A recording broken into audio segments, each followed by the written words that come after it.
Too little of football's growing commercial value reaches the parts. FIFA akhirnya turun tangan. Ya, FIFA akhirnya selidiki dugaan adanya kecurangan yang dilakukan oleh wasit asal Oman, Abdullah Salim Khalfan Al-Amuri, saat menjadi pengadil di laga timnas Indonesia versus Singapura, yang dimana keputusan-keputusan kontroversial wasit asal Oman tersebut yang sangat merugikan timnas Indonesia, dan akhirnya membuat Indonesia gagal melaju ke semifinal setelah hanya bermain imbang 1-1 melawan tuan rumah Singapura. Setidaknya, ada 3 keputusan kontroversial dari wasit Abdullah Salim Khalfan Al-Amuri yang sangat-sangat merugikan timnas Indonesia.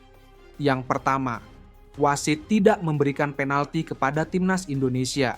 Ya, pada menit ke-20, striker timnas Indonesia Mitchell Baker dijatuhkan di dalam kotak penalti.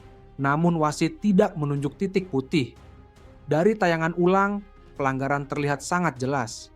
Momen ini terjadi saat skor masih 0-0 dan menjadi keputusan paling dipersoalkan supporter. Tidak ada pengecekan VAR juga dalam insiden tersebut. Padahal jelas-jelas jika Mitchell Baker dilanggar oleh pemain Singapura. Lalu kontroversi kedua ini yang paling fatal, kartu merah Song Uwayong yang digagalkan. Ya, di menit ke-55 saat bola dikuasai oleh kiper Singapura Izwan Mahmud, Ivar Jenner dan Uwayong Song terlibat dalam pertikaian. Sesaat sebelum Mahmud melempar atau menendang bola, Ivar Jenner menjatuhkan Uwayong Song. Saat kembali berdiri, Uwayong Song lalu melayangkan sikutan ke badan Ivar Jenner. Wasit Al-Amuri lalu memberikan kartu kuning bagi kedua pemain. Kartu kuning bagi Uwayong Song berarti kartu merah karena ia sudah dapat kartu kuning sebelumnya. Protes keras pun terjadi di lapangan. Namun Uwayong Song sempat berjalan keluar lapangan sambil terus melontarkan protes pada ofisial keempat. Dalam momen itu, wasit Al-Amuri memutuskan melihat tayangan ulang lewat monitor VAR. Pertandingan pun terhenti. Setelah melihat tayangan monitor VAR, wasit Al-Amuri memutuskan untuk membatalkan kartu bagi kedua pemain. Ivar Jenner dan Uwayong Song batal mendapat kartu kuning yang berarti Uwayong Song batal keluar lapangan. Keputusan tersebut akhirnya menimbulkan kontroversi. Padahal jika dilihat, keputusan awal yang sama-sama memberi kartu kuning kepada Ivar Jenner dan Song sangatlah tepat. Karena kedua pemain melakukan pertikaian saat tidak ada bola. Namun entah ada angin apa, wasit justru menggagalkan kartu kuning kepada kedua pemain, yang artinya digagalkan juga kartu kuning kedua kepada Song. Padahal, jika Song mendapat kartu merah, Singapura akan bermain dengan 10 pemain dan jalannya pertandingan akan sangat berbeda karena Indonesia unggul dalam jumlah pemain.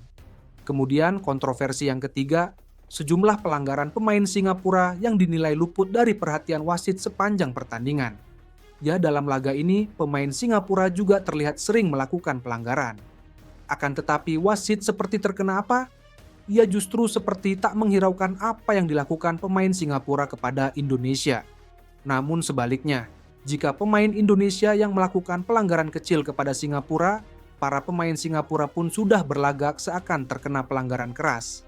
Sementara itu, usai laga yang dipimpin oleh wasit kontroversial ini, FIFA akhirnya turun tangan. Dihimpun dari beberapa sumber, FIFA dikabarkan tengah menyelidiki adanya unsur kecurangan yang dilakukan oleh wasit asal Oman tersebut. Jika terbukti bersalah, wasit Abdullah Salim Khalfan Al-Amuri tentu akan diberikan sanksi tegas. Kira-kira apakah sanksi yang pas untuk diberikan kepada wasit asal Oman semalam, guys? Kalau Mimin sih setuju kalau dia langsung dipecat secara tidak hormat dari wasit FIFA. Kalau kalian gimana, guys?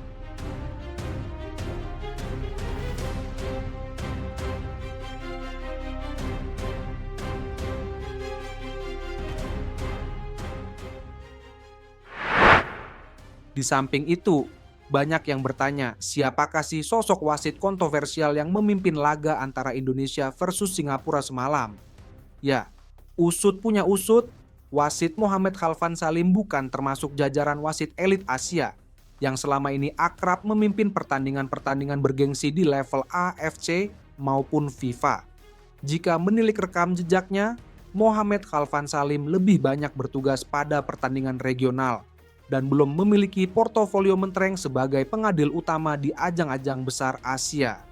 penunjukan Mohamed Khalfan sendiri cukup mengundang tanda tanya. Pasalnya, AFC maupun FIFA memiliki banyak wasit berpengalaman yang rutin memimpin laga-laga penting di level internasional.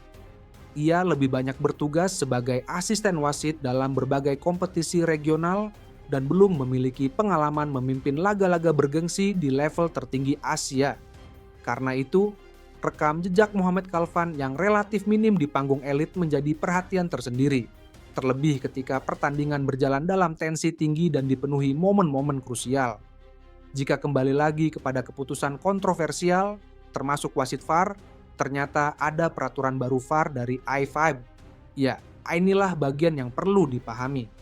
Pembatalan kartu merah Song bukan tindakan di luar aturan. Wasit menerapkan perubahan protokol VAR yang telah disetujui IFAB, di mana kartu merah yang berasal dari kartu kuning kedua yang salah diberikan kini bisa ditinjau ulang. Protokol ini mulai berlaku sejak Piala Dunia lalu dan tercantum dalam perubahan Laws of the Game. Sebelum aturan ini ada, VAR tidak boleh mengintervensi kartu kuning kedua. Sekarang boleh, sepanjang kartu kuning itu dinilai keliru sejak awal. Artinya, yang bisa diperdebatkan adalah penilaian wasit terhadap insiden Song dan Jenner, bukan kewenangannya untuk meninjau ulang. Dua hal ini berbeda dan sering tercampur dalam perdebatan di media sosial. Adapun penalti Mitchell Baker pada menit ke-20 berada di kategori berbeda. Insiden penalti memang termasuk situasi yang bisa ditinjau VAR. Tidak adanya intervensi berarti tim VAR menilai keputusan wasit di lapangan tidak sampai pada tingkat kesalahan yang jelas dan nyata. Standar yang memang sengaja dibuat tinggi dalam protokol VAR. Tapi tetap saja, banyak pihak yang memang merasa janggal dengan keputusan-keputusan tak adil yang dilakukan oleh wasit asal Oman tersebut. Ya, hasil imbang 1-1 membuat Indonesia menutup fase grup di peringkat ketiga grup A dengan 8 poin. Sementara Singapura melaju ke semifinal bersama Vietnam. Ini menjadi kali ke-6 Indonesia tersingkir di fase grup Piala AFF, menambah daftar kegagalan pada edisi 2007, 2012, 2014, 2018, dan 2024. Kontroversi wasit memang nyata dan layak dipersoalkan. Tetapi catatan pertandingan juga menunjukkan hal lain. Gol penyama Singapura lahir dari kesalahan sendiri dan peluang bersih di menit ke-78 gagal dikonversi. Dua faktor itu berada sepenuhnya dalam kendali Garuda. Kegagalan timnas Indonesia memenangkan Piala AFF 2026 juga membuat skuad Garuda resmi tidak bisa menjuarai turnamen tersebut selama 30 tahun sejak kompetisi ini dimulai. Seperti diketahui, Piala AFF pertama kali digelar pada 1996 dengan nama Piala Tiger. Kompetisi tertinggi untuk negara-negara Asia Tenggara ini jadi salah satu kompetisi yang dijadikan barometer kekuatan tim nasional di kawasan ini. Timnas Indonesia seringkali muncul sebagai favorit juara sebelum turnamen berlangsung. Namun catatan terbaik Timnas Indonesia adalah masuk final 6 kali tanpa pernah sekalipun jadi juara. Aura optimisme itu yang kembali terlihat di Piala AFF 2026. Timnas Indonesia disebut sebagai tim favorit juara karena materi pemain yang ada di dalamnya. Seiring sejumlah pemain naturalisasi yang kini sudah berlaga di Super League, mereka bisa ikut membela Timnas Indonesia karena tak terkendala izin pelepasan dari klub. Karena itu ada nama Jordi Amat, Shane Patinama, Sandy Walsh, Ragnar Oratmangoen, Tom Hay, hingga Eliano Reijnders di skuad saat ini. Namun dengan skuad yang mentereng, John Herdman tidak mampu menampilkan kekuatan 100% secara konsisten dari Timnas Indonesia. Timnas Indonesia harus gigit jari di dua laga terakhir lawan Vietnam dan Singapura, setelah sempat mencatat start bagus dengan meraih kemenangan di dua laga awal. Setelah gagal memenangkan Piala AFF dalam 30 tahun, kesempatan berikutnya bagi Timnas Indonesia akan datang pada 2028 mendatang.